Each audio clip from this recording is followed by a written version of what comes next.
Hello students of class 10th math. बच्चे इस video में मैं आपका अब तक का सबसे इम्पोर्टेंट चैप्टर उठाने जा रही हूँ जिसका नाम है सरफेस एरिया एंड वॉल्यूम। ठीक है बेटा, सरफेस एरिया एंड वॉल्यूम ये आपके चैप्टर का नाम है, ये उठाने जा रही हूँ मैं। चैप्टर मोस्ट इम्पॉर्टेंट है, पेपर में इसके क्वेश्चन बड़ा आता ही आता है, शॉर्ट में भी आता है, लॉन्ग में भी आता है, तो जरा इम्पोर्टेंट है, ध्यान से।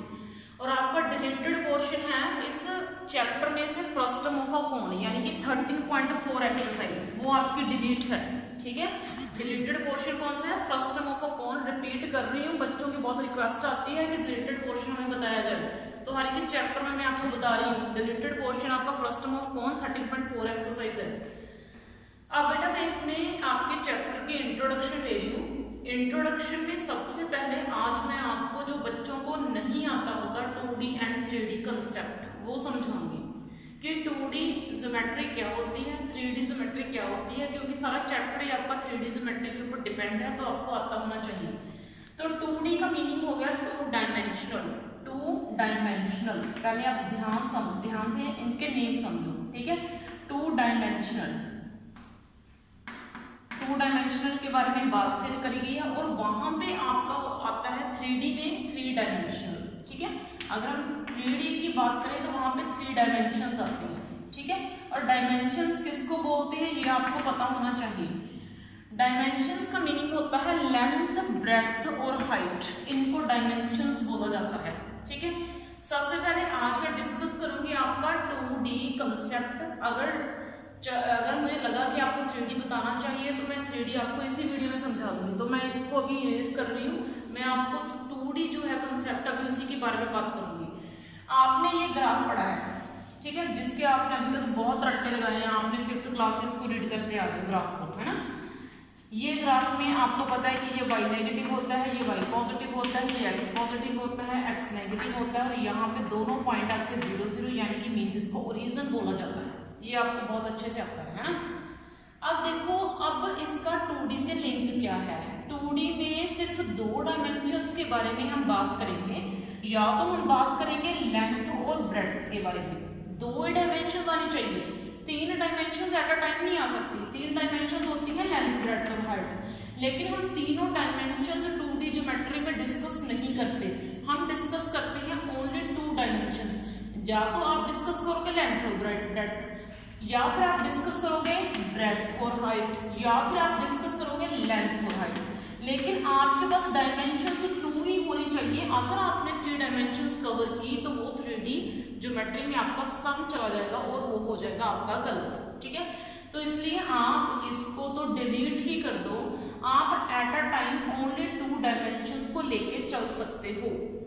अभी तक आपने ग्राफ में बहुत कुछ सीखा है, आपने लाइंस मारनी सीखी हैं, आपने 2 लाइंस को इंटरसेक्ट करना सीखा है, लेकिन एक्चुअल में ये ग्राफ होता क्या है आपने ये चीज समझनी है। एक्चुअली ये जो ग्राफ होता है ना, ये होती है आपकी पॉइंट्स की कलेक्शन, यानी कि graph is that plane, graph is that plane, graph वो प्लेन होता है which is collection of point. ठीक है, which is collection of points, जो सिर्फ पॉइंट्स की कलेक्शन होती है। आपने एक बात के ऊपर ध्यान देना है, यानी कि जो आप लाइंस ड्रॉ करते हो ना वो ग्राफ में नहीं होती, आप पहले ग्राफ के ऊपर पॉइंट लेते हो, फिर उन पॉइंट्स को मैच करके आप लाइन बनाते हो। जैसे मैंने बोल दिया, मैंने आपको एक पॉइंट यहाँ पे दे दिया, एक पॉइंट यहाँ पे दे दिया, आप क्या करोगे, दोनों को मैच कर दोगे और एक लाइन ड्रॉ कर दोगे, है ना। कभी आपने सोचा है कि आप पॉइंट क्यों लेते हो, आप सीधा लाइन क्यों नहीं लेते?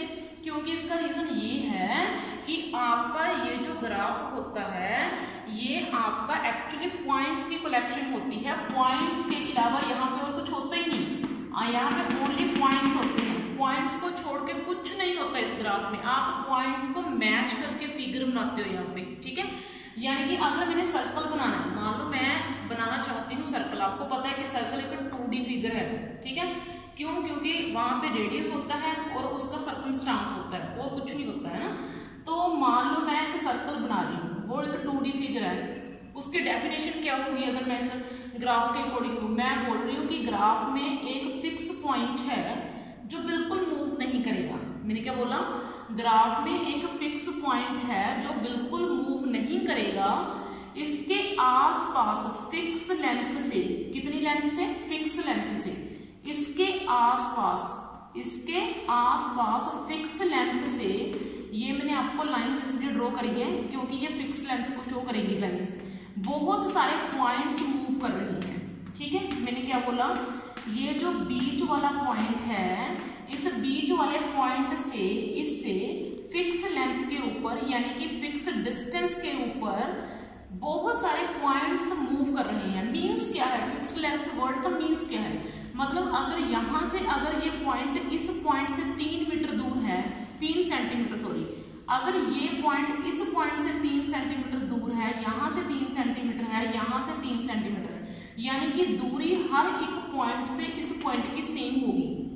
मैंने क्या बोला, एक फिक्स पॉइंट है वो बिल्कुल मूव नहीं करेगा, बाकी आसपास के सभी पॉइंट्स उससे एक समान दूरी के ऊपर हैं।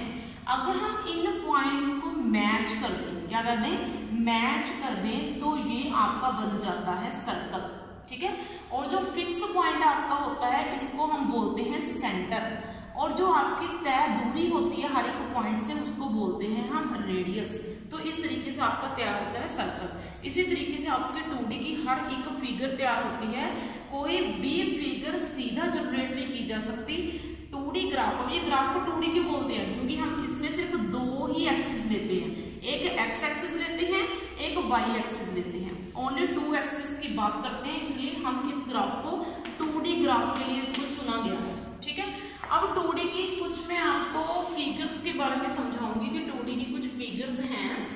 जैसे फर्स्ट फिगर है सर्कल, है ना, सर्कल। सर्कल तो मैंने अभी आपको समझा दिया, मैं डेफिनेशन हर एक की नहीं दूंगी क्योंकि आप बहुत छोटी क्लासेस इसको रीड करते आ रहे हो। सर्कल जो होता है वो एक कर्व शेप होती है। क्या होती है? कर्व्ड शेप फिगर है। कर्व्ड शेप फिगर यानी कि जिसमें कर्व होती है, साइड नहीं होती। साइड कौन सी होती है? जैसे यहाँ पे ये मैंने एक रेक्टेंगल ले लिया, सॉरी स्क्वायर है, मैंने एक स्क्वायर ले लिया। स्क्वायर में ये वाली चीजें साइड्स होती हैं, और यहाँ पे कुछ ऐसा दिख रहा है आपको, ये बीच वाला रेडियस है, ये मैंने जनरेट करा है। ठीक है, सर्कल में कोई साइड नहीं होती, तो जिस फिगर में साइड नहीं होती उसको हम बोलते हैं कर्व शेप। जिसमें साइड होती है उसको हम बोलते हैं सिंपल जस्ट साइड फिगर। ठीक है, जैसे इसकी एक एग्जांपल है रेक्टेंगल हो गया। रेक्टेंगल के बारे में आपको थोड़ी सी डेफिनेशन दे रही हूँ। पहले सर्कल के बारे में दे दूँ। ये जो होती है कर्व होता है, बीच वाला इसका सेंटर होता है, ये इसका रेडियस होता है, और ये इसका कंप्लीट डायामीटर होता है। ठीक है, ये आपको इतना सा अभी मैं बता रही हूँ। और जो बीच वाली चीज होती है इसको हम एरिया बोलते हैं, और ये जो सर्कल की बाउंड्री होती है इसको हम सर्कमफ्रेंस बोलते हैं। ये जो सर्कल की बाउंड्री होती है इसको क्या बोलते हैं? सर्कमफ्रेंस। अभी मैं आपको सर्कमफ्रेंस और पेरीमीटर के बीच में भी डिफरेंस समझाऊंगी।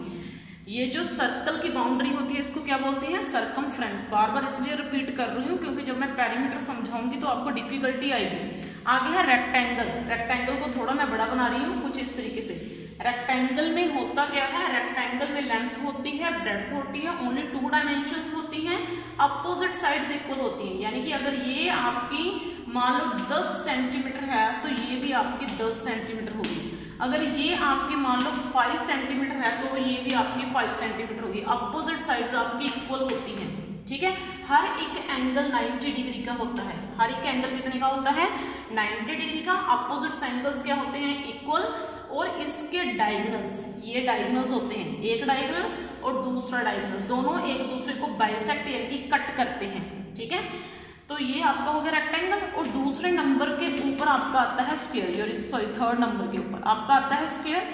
और स्क्वायर में क्या है? स्क्वायर में सभी साइड्स इक्वल होती हैं। थोड़ा एक को सब बना देती हूँ मैं आपको कुछ इस तरीके की फिगर। ये 3 है, ये 3 है, ये 3 है, ये 3 है, यानी कि सभी साइड्स इक्वल होंगी।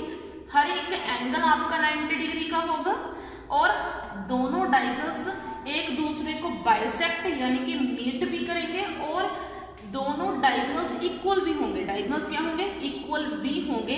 तो ये आपका स्क्वायर होता है। ठीक है, अभी आपका फोर्थ, ये आपने 9th क्लास में रीड करा है क्वाड्रिलेटरल चैप्टर में। अभी उसके बाद ये आपका रेक्टेंगल हो गया, स्क्वायर हो गया। उसके बाद आपने पैरेललोग्राम रीड करा है। पैरेललोग्राम आपको पता है कुछ इस तरीके की फिगर होती है, कुछ इस तरीके की, है ना। इस तरीके से फिगर बनती है। पैरेललोग्राम में भी क्या होता है, अपोजिट साइड्स इक्वल होती हैं, ये अपोजिट एंगल्स इक्वल होते हैं, एडजेसेंट एंगल्स इक्वल होते हैं। ये कुछ बेसिक्स कॉन्सेप्ट थे आपके 2D ज्योमेट्री के। अभी मैं आपको सिर्फ इन्हीं 3 डेफिनेशंस के बारे में बताऊंगी, बाकी हम नेक्स्ट वीडियो में डिस्कस करेंगे। थैंक यू बच्चे, इस वीडियो में इतना ही।